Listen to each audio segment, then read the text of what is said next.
What is up, bros and barrettes? I'm Inkslasher, and today we are once again looking at another character's specialist story. And this one has been by far the most requested character, and is also by far the most mysterious character out of any of them in Black Ops 3. And that, of course, as you can tell by the title, is Specter. Now, not only is Specter mysterious, but it's also a fan favorite character. Both of the abilities that Specter has are both very powerful and has one of the fastest recharge times out of any of the specialist weapons in the entire game.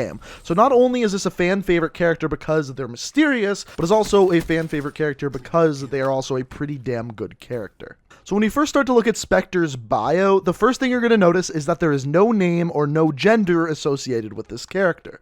So what's interesting here is we literally know nothing of the backstory of Specter, but we are able to get some things if we dig a little bit deeper. So the first thing you're going to notice when you listen to the transmissions is that Specter's voice kind of sounds a little bit like a robot and really could be a male or a female voice. However, one of the things you may not know is that if Specter actually gets lit on fire, the voice changer, I don't know if it breaks, melts, whatever it does, but all of a sudden you can very clearly hear a man screaming and not a robot like Specter sounds like in every other situation.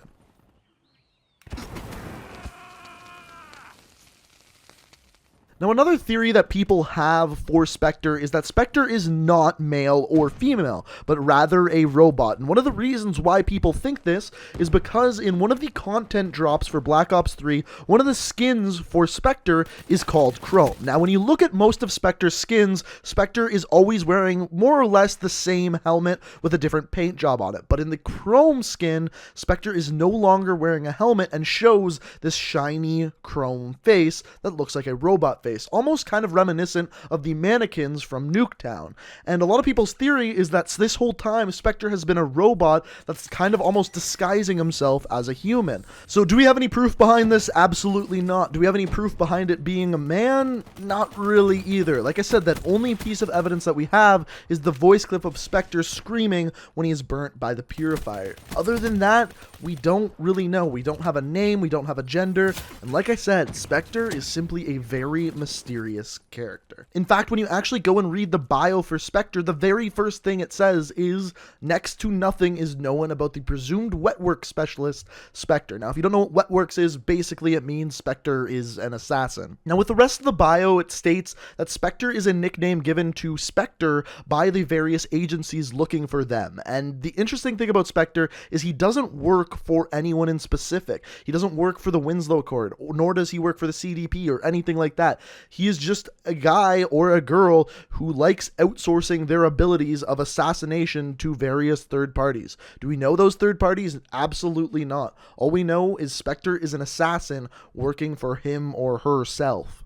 Now, in my opinion, the most important line of the bio is the very last line, and it says, "In every case, Specter's victims have been slain with surgically precise midline stab wounds with rarely any sign of a struggle." So what this means is, first of all, Specter is very sneaky, almost always kills their victims without being noticed and easily. On top of that, the term surgically precise is used several times throughout describing Specter.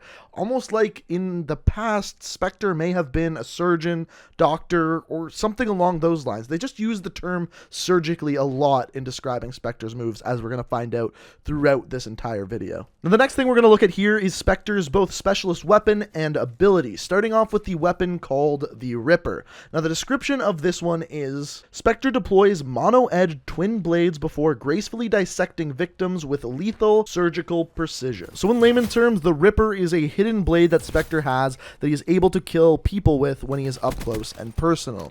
Personally, I think this is one of the best specialist weapons in the entire game, as it is the fastest recharging specialist weapon in the entire game.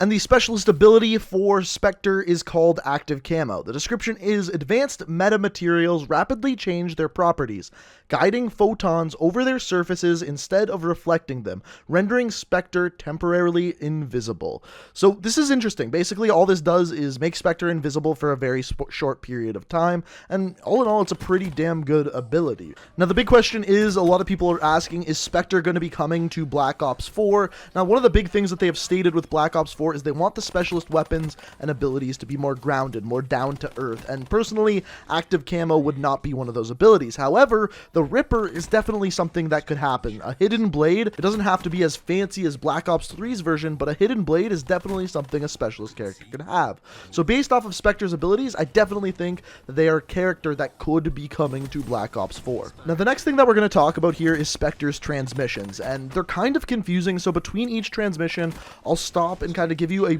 more simple description of what's going on in each transmission, and hopefully by the end you can understand exactly what's going on. So here is the first transmission.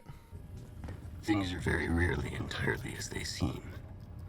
The key is to try to grasp the bigger picture, to understand the larger forces at play. Work out what their goals and endgames might be. Only when you understand this does the pattern and the larger picture emerge. For example, Liquidation Order 821-16, high-ranking CDP military officer, commander of an elite rapid deployment unit, likes to get his hands dirty only when high kill counts are statistically likely. When not on operation, client remains in Central Command facility, well defended, hard to infiltrate, untouchable. My third party was calling for target elimination at the earliest opportunity. How should I go about achieving my kill? So like I said, this transmission is pretty cryptic, but the first thing that we can really get a hold of is in this transmission, he's talking about the beginning of a mission, which he calls Liquidation Order 821-16. This order just so happens to cross over with the exact same mission that Ruin talks about in his transmissions, which I have covered in a previous video, and as you're going to find out in the next transmission here. All due respect, sir, I gotta ask why that action was authorized. Gamma and Epsilon have been quiet for weeks. We've been on the back foot in Charlie and Delta, fighting for every scrap of ground. Moving our forces like that cost us territory we've already paid a high price for. Sir, permission to speak freely? Might want to consider a review of the intelligence. Seems like we hadn't clue one what we were going after out there. Felt like a show of force we didn't have to make. Don't appreciate being sent on wild goose chases that nearly get me and mine killed. Sir, hope it was worth it, sir. So a couple things to take away from this one. First of all, in this recording, as you're going to find out by the fourth recording, both Spectre and Ruin are present for this recording, and they are talking, obviously, to a man that Ruin keeps calling Sir. I'm assuming that this Sir is actually the spy that we'll talk about closer to the end of the video. Now, all you need to know about the backstory of this mission is that both Battery and Ruin were sent on this mission to destroy a target, and Spectre was also sent on a separate mission by different people to kill the same target. By the time that Battery and Ruin actually got there, Spectre had already taken out the target, hence why Battery is pretty pissed off during this transmission. Anyway, moving on to the next transmission. Convincing my contacts at WA CENTCOM that my client was an HVT was easy. They agreed that a direct assault on targets in sectors Gamma and Epsilon would draw him out at an acceptable level of loss. Of course, they were unaware that I had arranged for their dead systems to malfunction. I suspected that the sudden appearance of a hole in the WA air defense grid would tip the statistical odds of a deployment of my client to the AO. Everything was proceeding on plan, until call signs Ruin and Battery led half a CDP battle group to the location that I was monitoring my targets from. Despite that minor inconvenience, I was able to proceed, engaging my client as he disembarked his transport and liquidated as specified. That momentary look of stupid surprise on his face as he realized he was already dead was priceless. So at the end of that transmission, you can kind of begin to hear that maybe Spectre isn't a good guy after all, when he's talking about basically seeing the life drain from someone's eyes in a very evil way. Now, throughout the rest of that transmission, Spectre used a lot of short forms describing what happened there. So just briefly to sum it up, basically, Spectre had a bunch of inside men at the Winslow Accord, the Winslow Accord being the military division that Battery and Ruin actually work for. Now, the Winslow Accord then decided to go after the high-value target that Spectre tipped them off for.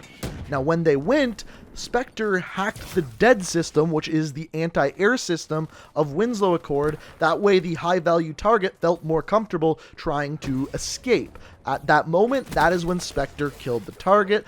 That being said, the Winslow Accord lost a lot of men because of Spectre's move here. And essentially, that is the part that Ruin is so pissed about. But in the fourth and final transmission here, we actually get to hear Ruin talk about it a little bit more. That whole setup was to smoke out one CDP a-hole. And you couldn't come up with something better than use those guys as bait? Here, I got a better plan for you. Take out their dead and flatten the whole base with standoff. One of these days, you're gonna get what's coming to you, buddy. Just hope I'm there to see it. Was that a threat? Stupid. And naive. This isn't a brawl. This is chess. You're pawns, nothing more. You set up the play, and leave your betters, knights, bishops, queens, and rooks, to strike tactically, surgically. You set the stage, doing whatever it takes to make the story convincing, giving hundreds of lies it must be. Then, at the right time, with a single flick of my wrist, thousands can be saved. So kind of a creepy message at the end there from Spectre, basically saying that he's better than everyone else in the army, military, that kind of thing.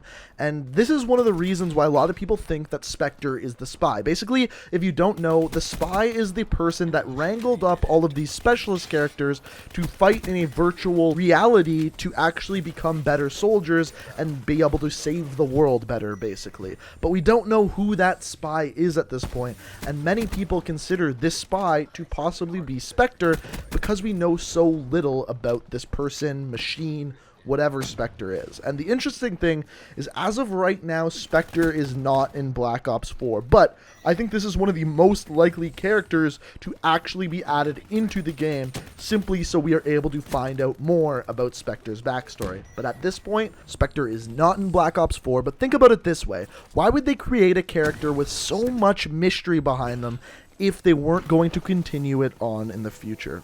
Like I said before, I'll say it again, I definitely think Spectre is one of the most likely characters to be added into Black Ops 4, and I can't wait for the game to come out to see if that is actually a reality. Anyway, guys, I hope you enjoyed the video. If you did, I would very much appreciate it if you could hit that like button. If you have any theories, comments, concerns, questions about Spectre, feel free to ask down in the comments below. And if you enjoyed the video and want to stay up to date on the rest of my videos, the best way to do so is make sure you hit that subscribe button and have notifications turned on. Anyway, guys, I hope you enjoyed the video. Thank you so much for watching, and until next time, peace out. Paradigm.